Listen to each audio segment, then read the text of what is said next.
Still an everyday struggle trying to get fed. Spot at the table for my daily bread. Wonder why we thuggin' though we misled. Stop the dog when we trying to break that daily bread. You can't feel the hunger through an op-ed. Cover how we suffer for the daily bread. Sometimes that pressure make me feel like I'ma lose my head. To make sure my young feet get that daily bread. Waking up to the traffic and the sunrise. Just another day trying to strategize. Mama running late for work, thinking strike two. Third job this year, cause it's nothing new. Trying to stay in school, trying to learn something. It's hard to get your mind right when your ribs touch. Teacher think I'm mugging, that's just hunger pains. Being cinematic, but it's Hunger Games. Try to play it off, mute the suffering. But my stomach break the silence when it's rumbling. So it's quarter cakes, chips, and ramens. Hunger is something one of 5 shorties got in common. Hit up corner stores, no fresh markets around. Sustained from the shelf, no food straight from the ground. Multiply that times all the hoods in my town. We playing in the field, but nobody working the ground. Still an everyday struggle trying to get fed. Need a spot at the table for my daily bread. Wonder why we thuggin' though we misled. Stop the dog when we trying to break that daily bread. You can't feel the hunger through an op-ed. Cover how we suffer for the daily bread. Sometimes that pressure make me feel like I'ma lose my head. To make sure my seeds get their daily bread. Some strictly bread up from the crumbs left on the table. Sipping pot liquor to ease that rumbling coming from behind their navel. You making that bread when you need your own dough. And the sharpest knife in the road can get a slice off that loaf. It's the life that I chose, but this life it chose me. You see, my daddy was a soldier and my mama a G.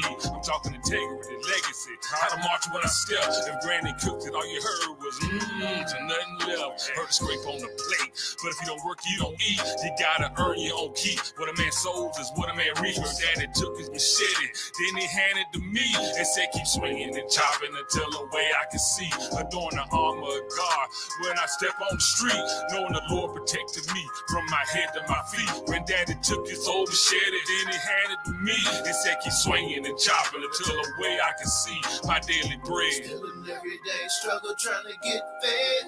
Need a spot at the table for my daily bread. Wonder why we thuggin' though we misled. It's doggy dog when we trying to break the daily bread. You can't feel the hunger through an op-ed.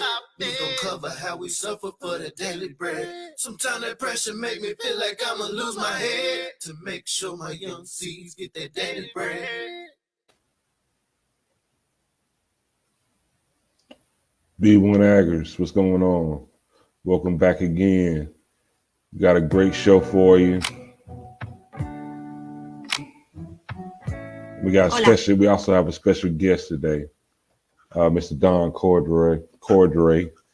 He's going to join us today. But today, as you can see by the title, B1AG, is the media tricking us out of our birthright.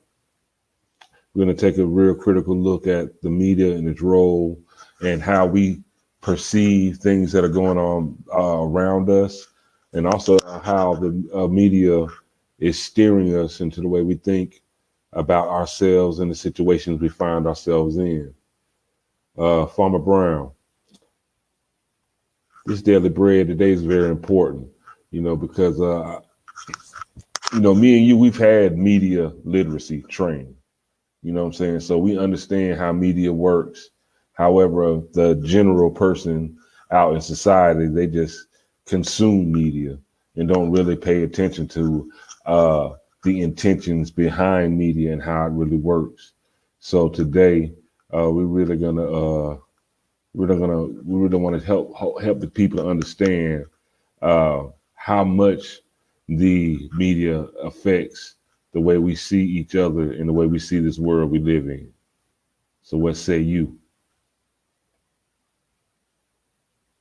First, I just like to say peace to the family. They say you are what you eat. Media is a thing that exists that we consume. What they say, you can tell a tree by the fruit that it bears. What are the fruits that our community is bearing right now, and what is watering or nurturing the plant that we call the Black family right now? when I think about media, okay, to put it in perspective, say our great-great-grandparents, you know, my mother will tell me stories. They never had TVs. My mother, she was born in the 40s. And so, you know, the technology to them was a radio. So she talked about how her and her sisters, you know, they stand around, they had like a 2-bedroom house down in Mississippi, and they listened to the radio, you know, certain characters, certain radio shows. Then later you had the black and white TVs. And I know some of the elders listening remember it might have been a handful of people in the whole town that might have had a TV, just the black and white ones that might have showed a handful of productions. This is where the concept of soap operas come from, because companies who sold soap, these are lye products. Lye can be derived from a pig, if y'all understand what I'm saying with ag, my B1AGers. But it was simply a means to sell products. For those that like to deep dive into history, when you think about World War II, Germany, and the whole propaganda machine, that's a real thing. There's a reason it's called television programming.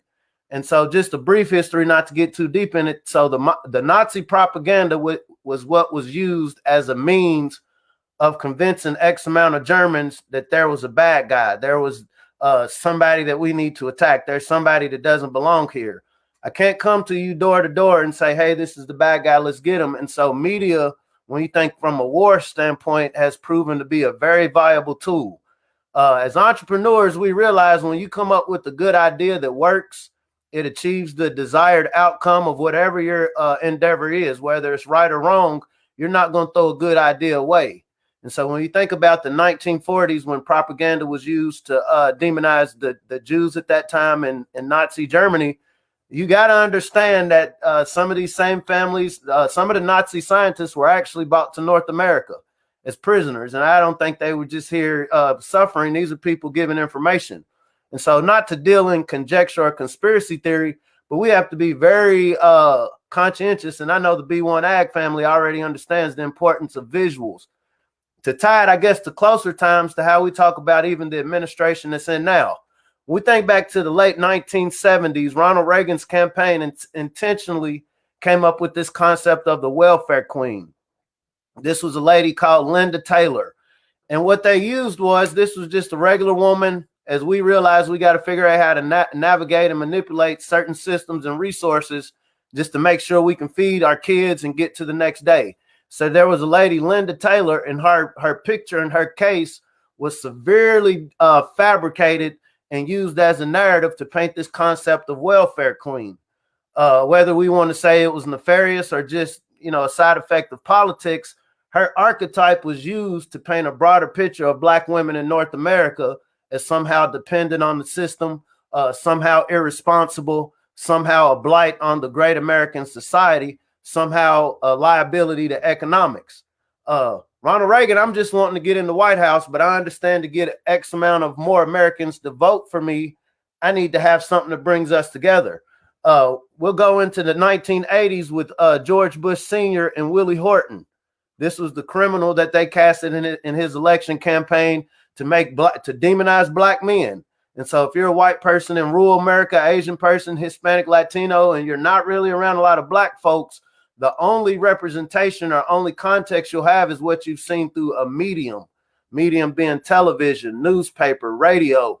As we're talking today, you know, we have social media as well. You know, when we hear these stories about fake news, but this is a serious issue because when we look at that timeline from the 70s of the welfare queen to the 80s of the thug, the scary thug and Willie Horton, then we get the 94 crime bill.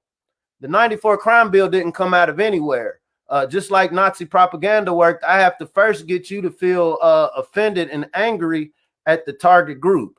And so when we here in 2021, we're able to look back at the long-term effects of the 94 crime bill, where hundreds of thousands of us brothers and sisters were locked away. This justified a lot of beatings, a lot of injustice, because either intentional vitriol towards our group or ignorance because of bad media. And so not to get too deep into what we're going to discuss today, because this is a deep topic when we think about what agriculture means. How do we have a codified approach in a world where, you know, there's no such thing as secret media now? Everybody has access to Twitter, Facebook, Instagram.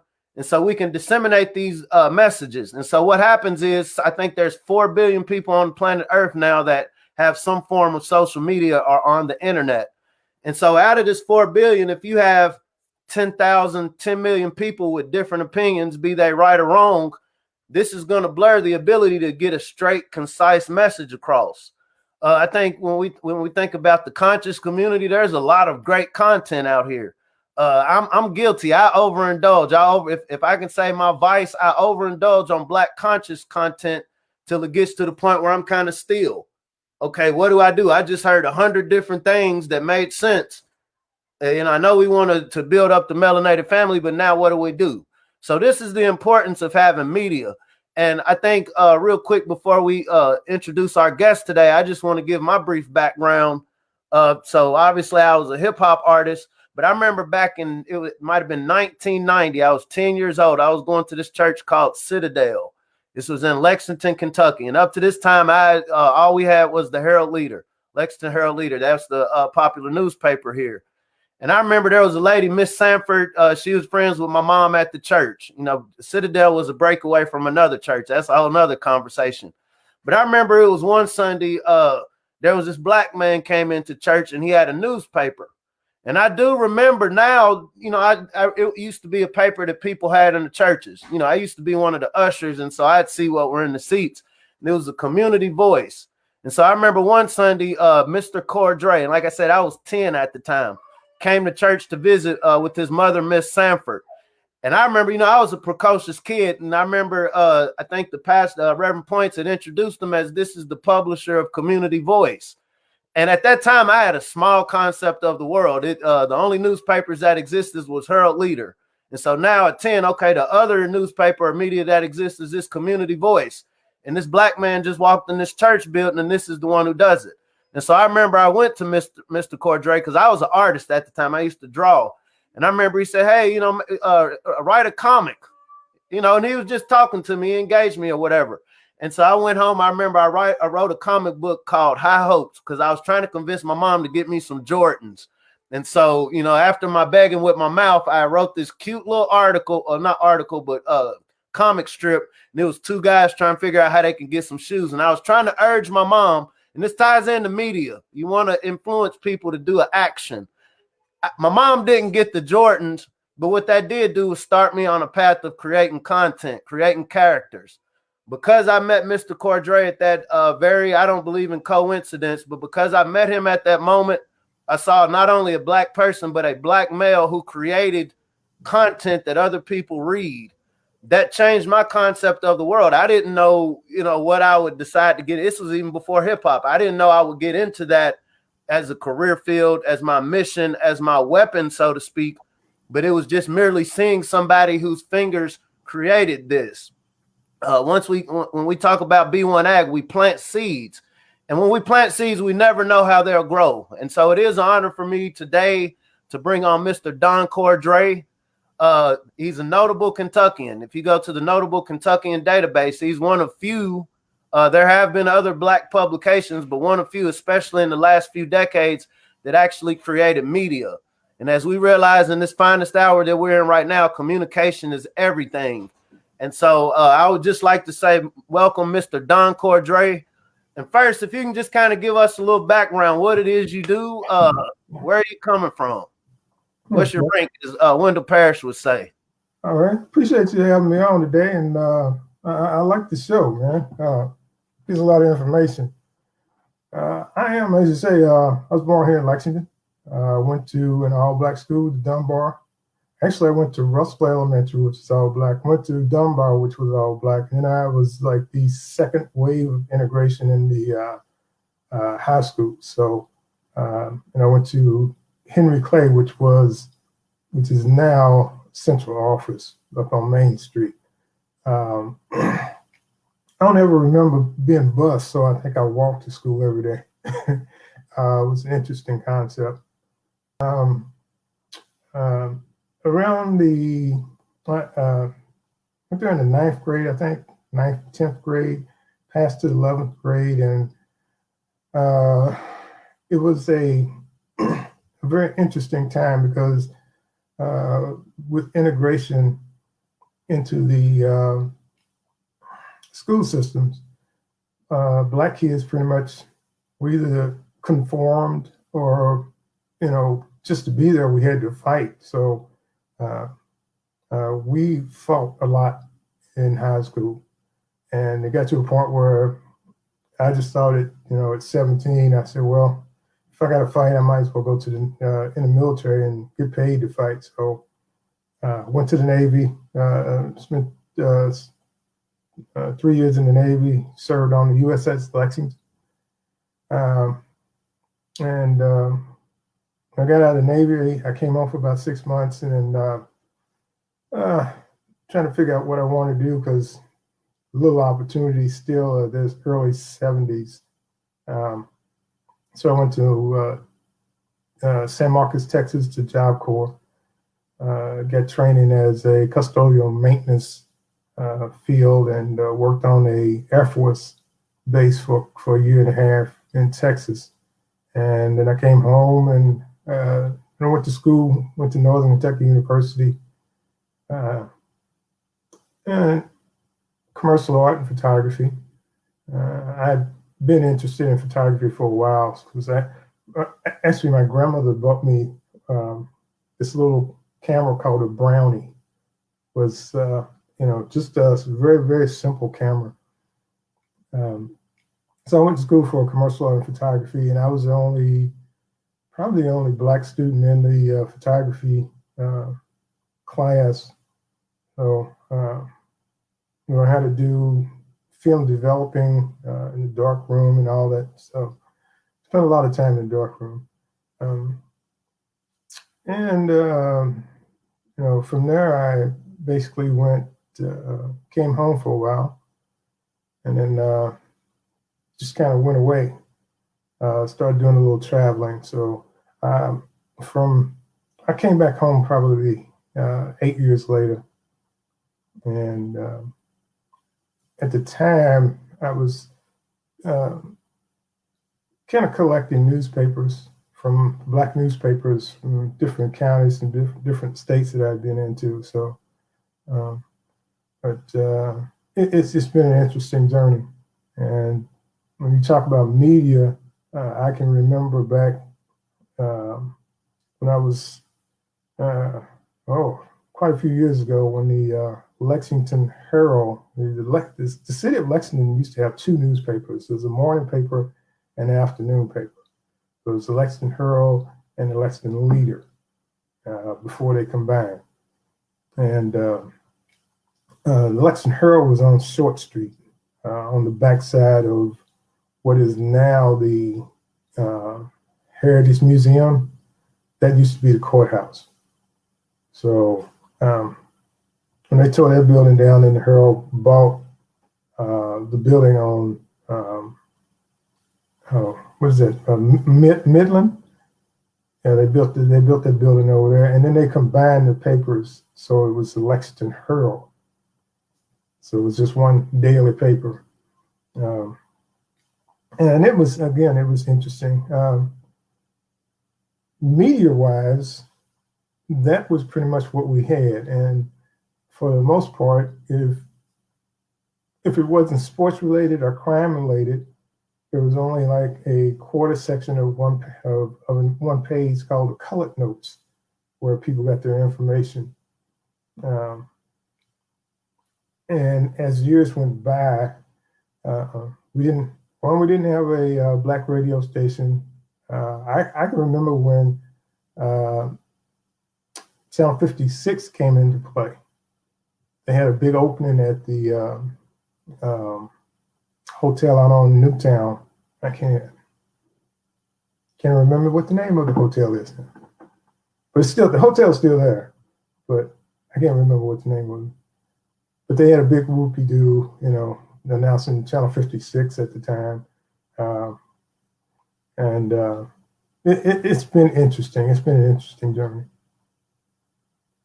Yeah. So right now in this social media age, and so, I mean, you have to be under a rock not to be bombarded with literally thousands of headlines throughout the day. And here at B1AG, we try to be very intentional about our focus around Black agriculture and food security. As somebody who does media, you know the value in being able to make sure your consumers are aware of your product or your service. We think about a lot of the narratives going on right now in present time as far as just our representation in agriculture. And I know you and I had discussed a little bit a few days ago, and if you could go in on that. Right now in agriculture, as far as farmers, primary operators, landowners, Black or what we call melanated family represent 1.4% of the 3.5 million farmers around North America. This equates to about 35,000 total around the country. And what happens is if you Google and look for ag publications, any sort of media related to agriculture, in my modest opinion, doing my work, a lot of times it's framed as, you know, we're coming from a place of, hey, you did me wrong. Can you help me? Is there something you can give me? When you see us, that will be those color notes you speak of. But then with everybody else, it's the innovation. This is the ag opportunities. You know, this is the great, beautiful sky. These are the great, beautiful products we have. Once again, you know, it's not, you can't force somebody to value what they're going to put in their publication, especially if they take their time, energy, and resources to invest in it. And so on your end, how important in your experience, and if you could briefly touch on your experience in the Navy, because your experience pretty much represents this same dynamic of Black farmers. You're one in a whole group of other people, and you're there for a reason. We all want to contribute to our society. We all want to be able to take care of those that we're responsible for. We want to get to the next day and be able to pass down wealth. I'm not going to say in a battle situation, but you're literally in the military. How can you tie your military experience to your experience as a person publishing a newspaper in a culture where you're only normally relegated to color notes? How important is media? Well, it's kind of hard to understand what some people go through. I don't mess with people because I don't know their history. Okay.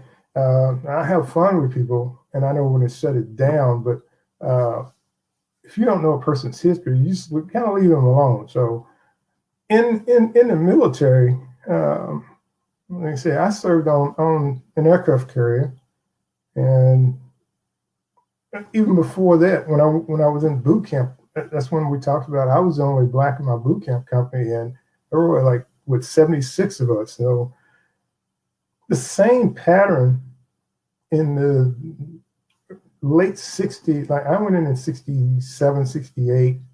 So there was a pattern of what Blacks could do in the military. And it depended on what area of the U.S. you came from and what branch of service you went into. There were still restrictions. The same thing happens with agriculture even today. There are people who have farms, whose farms have been handed down through their family, but because of certain restrictions, they still can't get loans. And the same people that they're going to get or trying to get loans from are the same people who are going to be selling their farms. So the restrictions are still there. The media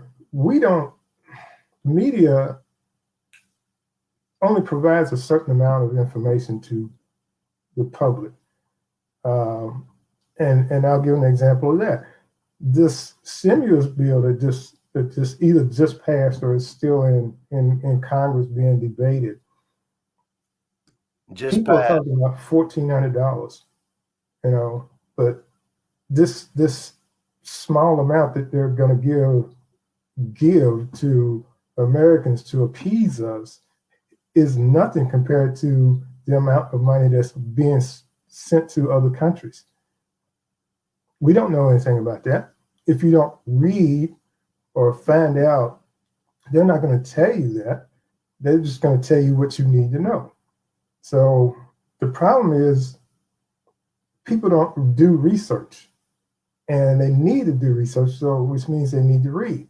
You can't. Social media is good but social media is only good to the point where you only get what people want you to know. There's certain things that I tell people all the time. You know, when it's like when the government supposedly shut down. Who are those people that were still picking our fruits and vegetables? What were they doing? Because a lot of those people, they're out in the field. And a lot of people don't know you should wash your vegetables. I don't care where you get them from, even if you grow them yourself, you still need to wash them. So the people who were picking and packing and sending out our vegetables and fruits and vegetables, they went to the restaurant.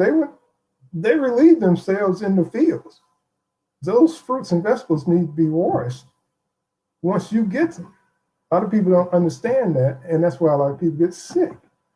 So social media is good, but only to a point, because it only tells you what they, and I mean they who control social media, they only tell you what they want you to know. So if you don't do research, if you don't read for yourself and talk to other people, like-minded people, you're kind of in the dark, And that's where I think my newspaper, I try to provide some information into topics that people needed to understand and read and do some research. And I couldn't give a whole synopsis of everything, but there was enough information in there. If people wanted more information, they would know where to find it or look for it. And I think that's the big problem. We don't read enough, and that's been instilled in us because, one, they didn't want us to read, our forefathers to read when they were slaves, because they knew if they got information, they wouldn't stay slaves. So it's kind of a pass me down trait. We just need to get information, disseminate information, and start to think for ourselves and discuss things. One of the things, I don't like to use the word fear, but it's on my radar. So right now, the average farmer in North America is 65 years old. When we're thinking, obviously, you don't have to go to college to get into agriculture, but, 4 people going into agriculture and agricultural fields, out of 39,000 agricultural degrees awarded in in 2018, only a little over 1,100 were what we classify as African Americans. This is 1,100 of us out of a 39,000 field. When you think about your experience in the military, applying that to these narratives, the way that we look at the world. How do we have these conversations when, some people talk about the Willie Lynch letter, whether this person was real or not? There are some very real dynamics. Obviously, there are differences with genders. But when we think about the age difference, I've really I can speak for myself, over the last few years, really had to do a lot of humbling. I remember looking at the Roots movies like, oh, man, if I was in that situation, I would never let this happen. We read these stories in our history books about all of these atrocious things that were going on. And I realized, okay, in the 60s, you lived in the 60s, right? I never saw a picture of you and the things you were going through in the 60s. I saw the same people who were at the freedom fight rallies and the marches, meaning there was a whole part of our society, a whole part of our community that was living, functioning, succeeding, building, that future generations weren't aware of. I'm fortunate. I was at least brought up in a culture where I read and I was always curious. But when you're, from your vantage point, living through what you've lived through, you're, like I said, you weren't a bystander. Regardless of how history narrates you, you created. At a time when there was a need, you filled it. When you look at today, when you look at the basic needs just around our food security and the clear inability, or I would say lack of efficiency, between that generational information transfer, what do you see as the barriers to that? Because some of these young people that might, I ain't gonna say a horrible experience, but I wouldn't want young people going into agriculture necessarily to model my means of getting into agriculture. Meaning then, going into debt, I was 30 years old before I even talked about agriculture. We need students at the age of 10, 13, 14 that at least have a context Then going into 1819, able to talk to an elder farmer or an elder business person or an elder who has created something.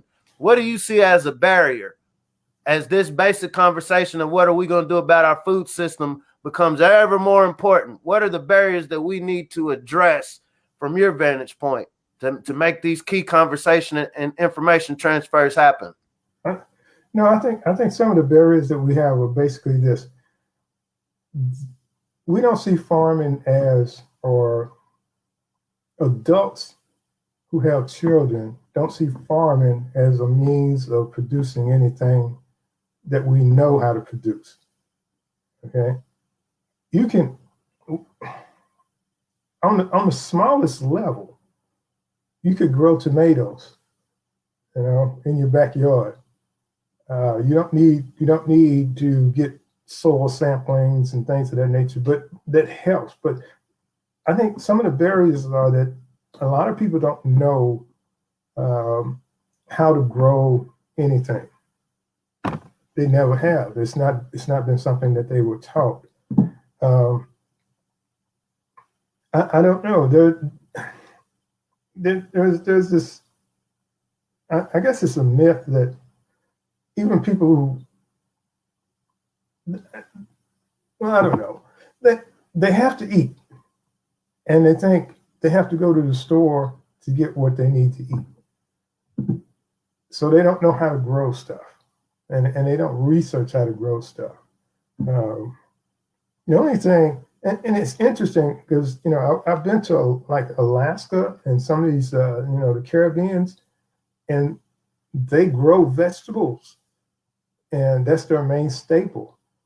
But anything else has to be either airlifted in or come by boat. So the majority of their meats come by air or boat. But they understand, and they've made their meals to center around vegetables. So we as American consumers, for the most part, we're meat eaters. So we don't have a farm where we have cows and we can't slaughter our cows. And we don't know how to cut meat up and all that good stuff. I've got a neighbor on the backside of my house who does a deer every year. And hangs him up, slices him open, cuts up his own meat. So, but as Black consumers, we don't understand that concept. We don't know how. So I think the biggest issue is just to find people who know and support them. But we don't support each other, which is a problem. So once again, what have you noticed? We like to be very open, in B1AG. We all come from the concept we're still learning. There's so many things about this field that, if we're honest with ourselves, we really don't know. And you realize, like you were discussing the other day, regardless of person's smart or stupid, if I've lived longer than you, I have mathematically have more experiences than you. If I live to this point, there's things I know. How can a generation, because I'll be honest, I have an ego. Every day I try to, shape it, cut it down.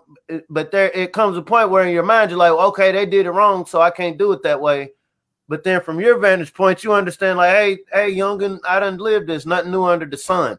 How do we create these conversations? And more specifically, how can we have this conversation through media? Obviously, you understand media in a very different way than I did. I think I was 16 when we first had internet.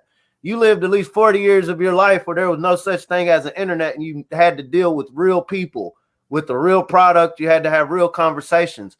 How do you bridge that communication gap? Because like you said, the importance of eating affects all of us, young and old. And there is an active, I think it goes back to Bart Simpson as far as my generation of young people not seeing elder people, and I don't mean elder like hunched over, but just I've lived longer than you, not seeing them as a viable source of information. I almost feel like we're kind of corralled into feeling like we have to go to institutions, everything else but our own elders who's lived. The best, most impactful professor at one of these predominantly white institutions hasn't had the lived experience of, say, an elder in one of our communities. And so if I'm teaching, I want to help y'all brown students get ahead. And I'm going to tell you life, like you said, you don't like to judge people because, you know, people don't know where you come from. And so in their best attempts, they can't help. And so what can we do to be able to get this information from the people in our community who understand it and know it? Do you feel like younger people, are we kind of coming across arrogant? Are we dangerous? I know if I try to look at things from a farmer's perspective. Okay, these people talking about this ag stuff, but I didn't live long enough to see people get lynched for, you know, getting too aggressive or assertive.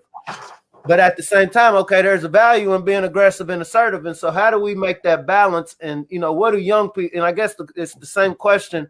How do we have this conversation with the elders who sit on this information? But then, you know, there's these little things about the younger generation that's like, I want to help you, but it's a risk to me. It's a liability. How do we mend that, just in your opinion? Well, it's got to start with parents of young kids, and we have to find a way to get the young kids into programs like Future Farmers of America, things of that nature. I used to work at a hotel, and they would have the annual Future Farmers of America meetings there, and of, I'd say, 1,000 kids that come through who were, you know, agricultural communities, there were probably 3 or 4 Black kids in the whole organization. They're getting firsthand knowledge of what it is to be farmers. Our kids in the rural areas are in the cities. They don't know what it is to be a farmer. They don't know what it is to raise a pig. And they're listening. I think they're listening to people who also don't know. So I think through sessions like this, and, you know, just going to the schools and getting parents to talk to their kids about growing something would help. But that's an uphill battle, because there is no, for the most part, there's no connection with the past. Our kids have no connection with the past, so they don't know. And it took me a while to learn that, you know, history plays a big part in learning. So our kids now are just, I think they're just going, and they're going to school because they have to. And the school is not teaching them substance subjects.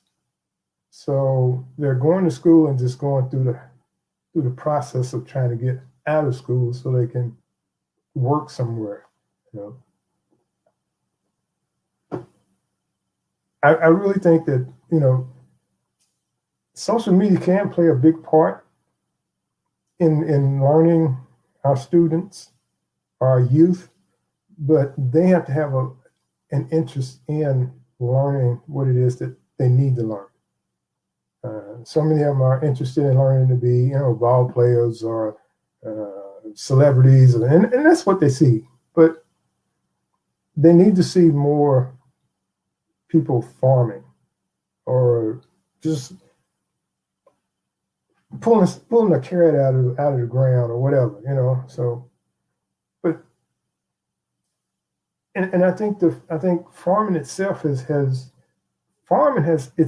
not been a problem, but the equipment and owning a farm, that has been a problem, because one, we don't 90% of us don't own the land, or there's so much of a loan on the land that it could be taken away from us at any time. And I think white farmers have a difference. They have a totally different perspective on learning how to, or teaching their kids stuff, especially about farming. So we just have a small percentage of kids who want to learn how to grow stuff, grow their own food. there'll be a process where kids will have to learn. At some point in their life, they're going to have to learn, and the future coming in, and it won't be pretty, but they're going to have to learn. I have to put my tinfoil kufi on real quick. So we're in the age of cancel culture right now. Cancel culture meaning, hey, I'm in a room of 10 people that like to wear red. I came in this room, I like yellow. Y'all are wrong for wearing red. That red is going to cancel this yellow out. Red and yellow are a great complement to one another, but when you have a majority that says, I don't like what you just said, so just what you said doesn't matter, and you apply this to media. Once again, we're not here at B1AG for entertainment. We're here for solutions. When in my modest opinion, our inability to do business amongst one another is very valuable to the people that do sell us the products and services we buy.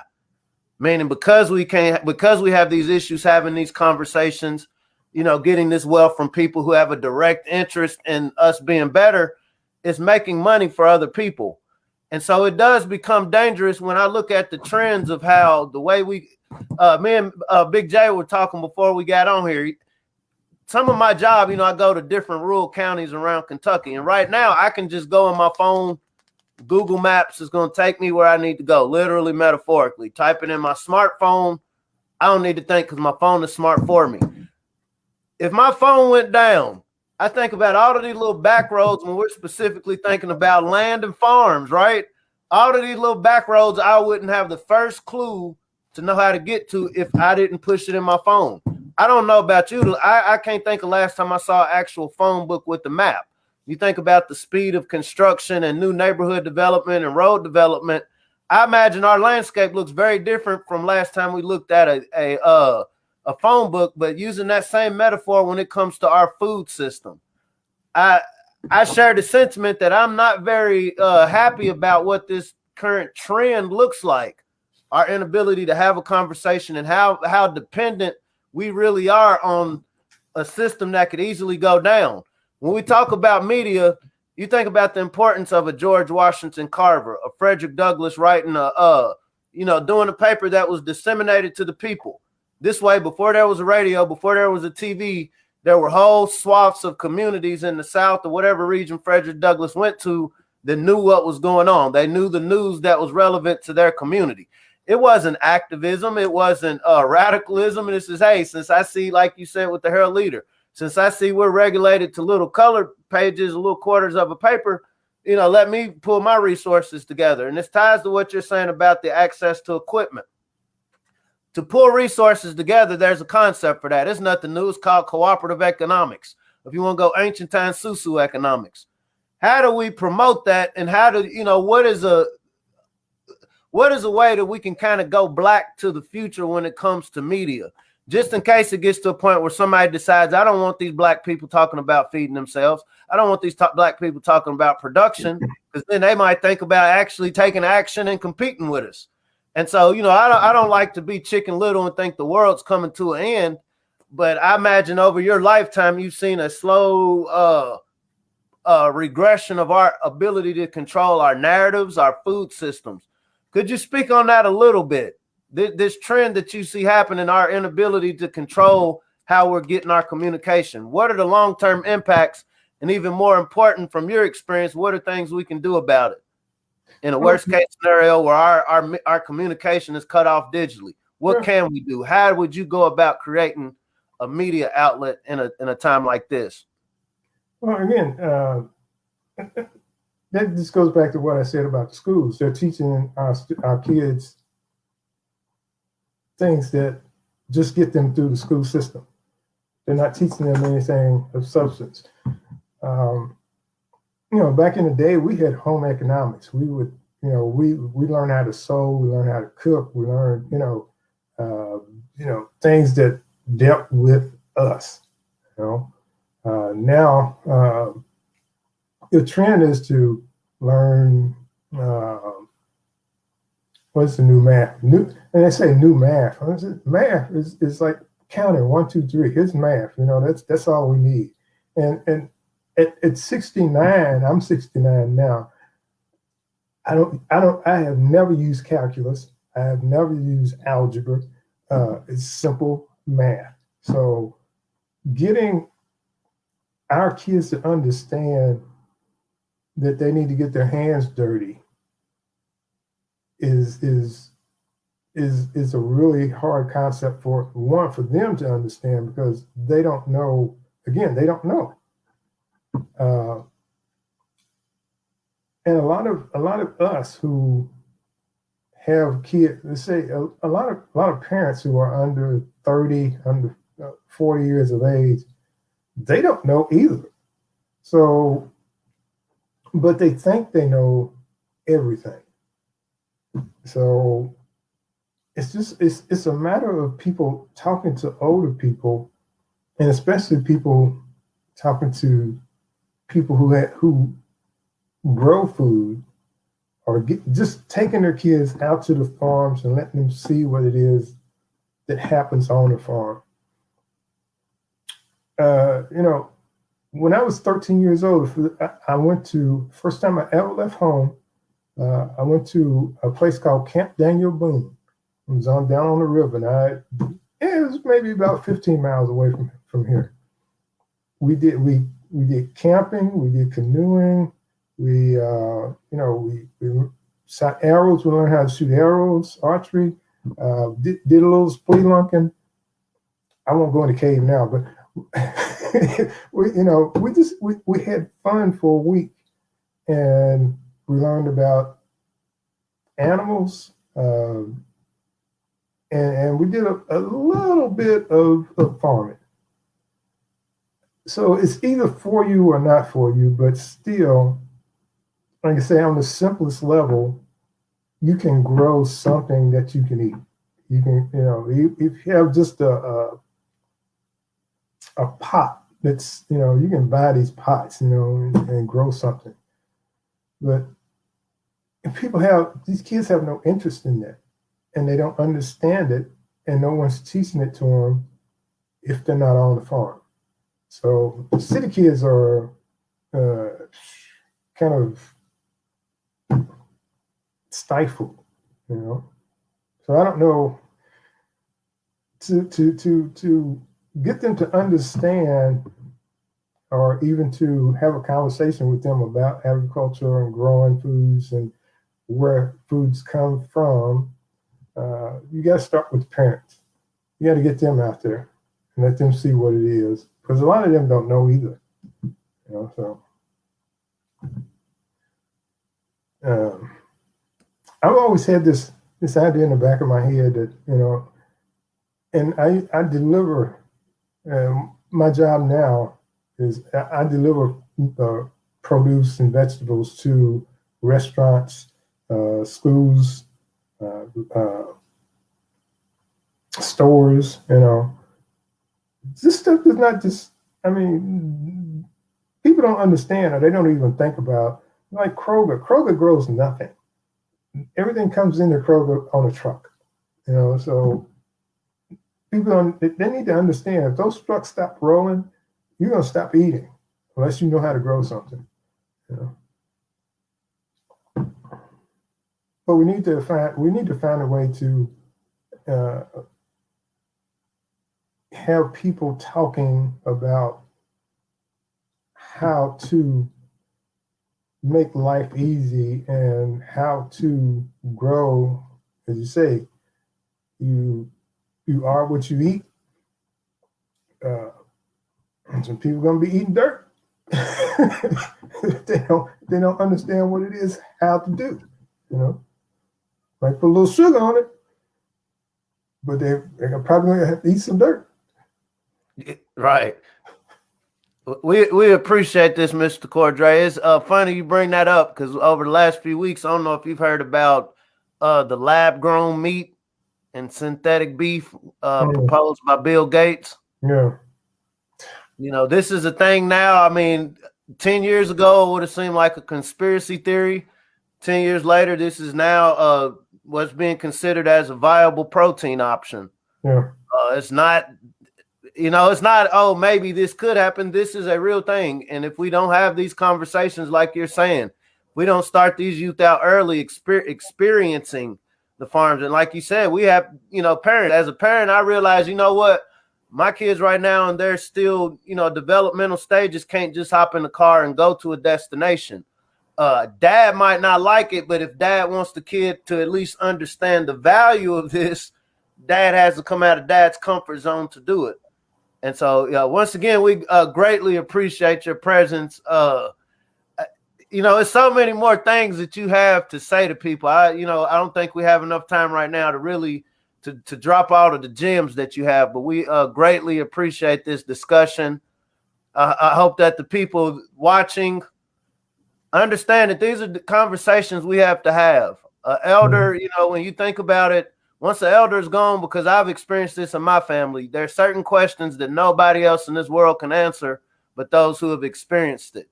And if you let them transition into another realm, they're not going to be here to answer this question in English. And so that goes into a whole nother level of communication with ancestors, but we're being very specific.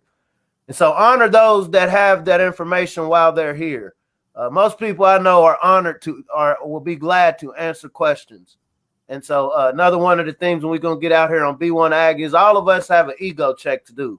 Am I doing everything I can as somebody that cares to get the information? You know, am I so stuck on what I think I've learned in a book, learned through research, that I've become oblivious to the information that people who've lived through it, that are willing to give it for free? You don't have to go into debt. You don't have to go work, you know, for somebody as a slave when we're able to work with each other and talk with each other. Yeah, see, that's the thing, man. We don't understand that people, if you ask somebody, like, you know, I would run, when I was running the newspaper, I would run into people who said, oh, your last name is Cordray? I went to school with your mom, you know, or whatever, you know. So I would take that and go back and talk to my mom. I said, Mom, guess who I ran into? You know, and you know, we'd sit down and have a conversation. So it's just a matter of people having conversations. And these kids don't understand that if you start a conversation with an elderly person or an older person, that person will open up and just talk to you. You know, they'll tell you stuff. You know, I still learn stuff. You know, so I'm hoping to, you know, at some point grow to be 100, at least 100, so that, you know, because then I have this much knowledge that I can pass down. You know, and it'll be fun. It'll be fun. Well, Mr. Don, we definitely appreciate you. You know, you've played a big part in both me and Trevor's life, in our business ventures. You know, you've opened up your doors of your own facilities and always have been there to, you know, just to give us your wisdom and let us know, you know, way we can make out what we're doing easier. You know, you've always been an open resource for us.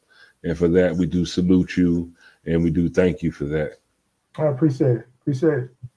Let me give just one word of advice that somebody passed on to me. Yes, sir. You can have a library of books. And if you've read all of them, that's fine. But if you don't pass those on or give those books to somebody, they're just sitting there collecting dust. Mine is the same thing. It just collects dust if you don't pass your knowledge on to somebody. You know? So that's what I try to do most important. You know, you know, sometimes I think I don't have a lot of knowledge, or you know, but you know, it's a different perspective. So you know, you always have. It's always better to have somebody else to come in and look at what you're doing, and then because you're so focused on this, you have somebody over here who just brings it up over here. You know, so it's always a different perspective. I like that. I still do that. Yes, sir. And we do appreciate it. B1AGers, there it is. Y'all see the role of media. We have to take it more seriously.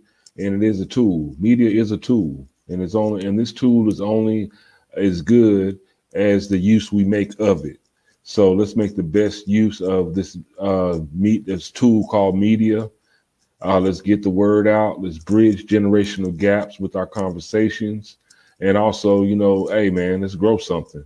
It's beyond, like keep saying this over and over again. It's beyond the tipping point. It's beyond the tipping point of where we have to grow our own food. We have to put some seeds in the ground. Our food security is a major issue. Kroger, Publix, any of your favorite grocery stores, they don't grow anything. This food is shipped into them. So if that shipping supply is disrupted, your food supply is going to be heavily disrupted.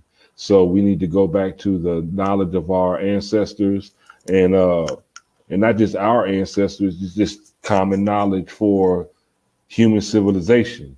We got to be able to grow our own food to feed ourselves, and we can't depend on anybody else to do this for us. So on that note, you know, as we end each day, we'd like to let you know that if you really, now I'm talking about if you really, I ain't talking about kind of or a little bit. If you really want to know something, what do they got to do, Farmer Brown? Tell them what they have to do, Farmer Brown. Really want to know something? Learn how to grow something. Grow it.